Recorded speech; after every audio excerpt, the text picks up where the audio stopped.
Hello दोस्तों, मेरा नाम है डॉक्टर के एच चौगले और हमारे चैनल डॉक्टर कंसल्ट में आप सभी का बहुत बहुत स्वागत है। तो आज हम यहाँ पे बात करने वाले हैं हर्निया सर्जरी के कॉम्प्लिकेशंस के बारे में।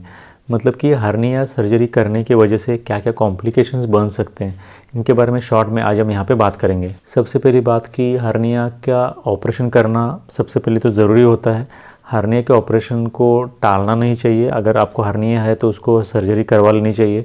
अभी हम जिन कॉम्प्लिकेशंस की बात करने वाले हैं, एक ये हर्निया की सर्जरी करने की वजह से होने वाले कॉम्प्लिकेशन है और कोई ज़रूरी नहीं है कि सर्जरी होने के बाद हर एक पेशेंट में हर्निया के कॉम्प्लिकेशंस हो। तो हर्निया के कॉम्प्लिकेशन कुछ ही पेशेंट में हो सकते हैं सर्जरी के बाद। सबसे पहले तो होता है हेमेटोमा। मतलब उस पेशेंट को जहाँ पर भी हर्निया का ऑपरेशन हुआ है वहाँ पे जो खून के थक्के होते हैं, जो ब्लड क्लॉट्स होते हैं, उनकी वजह से एक सॉलिड ट्यूमर जैसा या एक सॉलिड गार्ड जैसी बन जाती है, जिसको कि हम हेमेटोमा से बोलते हैं। तो हेमेटोमा होना एक कॉम्प्लिकेशन है जो कि हर्निया की सर्जरी होने के बाद वहाँ पे हो सकता है। इसके बाद ऑपरेशन की जगह पे सीरोमा फॉर्मेशन हो सकता है। सीरोमा फॉर्मेशन का मतलब होता है कि जो हमारे बॉडी के अंदर सीरस फ्लूइड होता है, एक तरह का आप पानी बोल सकते हो, तो इसका एक्यूमुलेशन होकर के भी वहाँ पे एक गार्ड जैसा बन जाता है। इसी सीरस फ्लूइड के एक्यूमुलेशन होने की वजह से या जम जाने की वजह से जो छोटा गार्ड जैसा है, बल्ब जैसा बन जाता है, इसी को हम सीरोमा से बोलते हैं।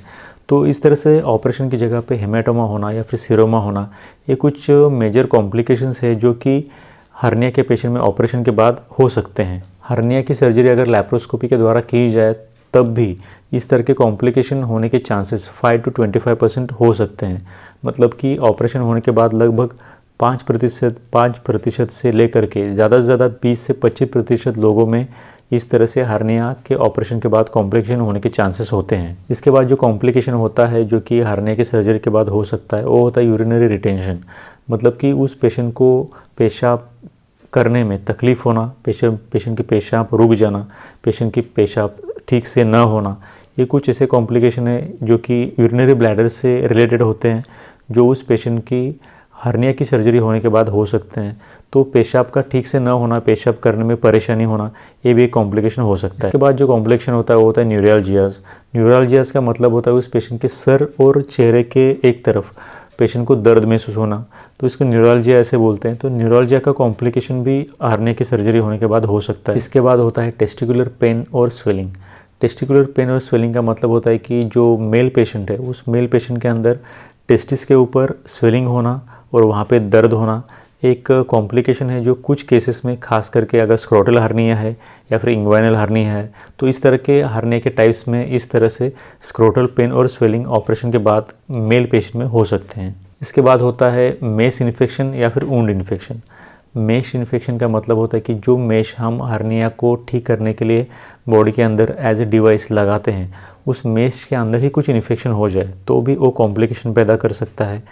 इसके साथ जो जख्म बॉडी के अंदर बना हुआ है ऑपरेशन करने के दौरान, उस जख्म के अंदर इन्फेक्शन बन जाना, तो ये भी एक कॉम्प्लिकेशन है जो कि हर्निया की सर्जरी के बाद हो सकता है। और फाइनली जो लास्ट कॉम्प्लिकेशन होता है वो होता है रीअकरेंस। रीअकरेंस का मतलब है कि ऑपरेशन होने के बाद भी, मतलब हर्निया का ऑपरेशन करने के बाद भी कुछ समय बाद, कुछ सालों के बाद उस पेशेंट में फिर से एक बार हर्निया हो सकता है। तो ये भी एक तरह से कॉम्प्लिकेशन हम कह सकते हैं जो कि हर्निया की सर्जरी के बाद हो सकता है। तो ओवरऑल अभी हमने कुछ कॉम्प्लिकेशंस की बात की जो कॉम्प्लिकेशंस हर्निया की सर्जरी करने के बाद हो सकते हैं। ज़रूरी नहीं कि हर एक पेशेंट में हो, लेकिन कुछ पेशेंट्स में, लगभग 5 से 20% पेशेंट में हो सकते हैं। एक साथ सभी कॉम्प्लिकेशन नहीं होते, लेकिन एक साथ एक कॉम्प्लिकेशन या फिर 2 से 3 कॉम्प्लिकेशन भी हो सकते हैं, डिपेंडिंग ऑन कि उस पेशेंट की एज क्या है, उस पेशेंट की कोमॉर्बिडिटीज़ क्या है। ये सभी चीज़ें तय करती है कि कुछ कॉम्प्लिकेशंस होंगे या फिर नहीं होंगे। So this was in short about the complications after hernia. Thanks for watching this video till then. Thank you very much.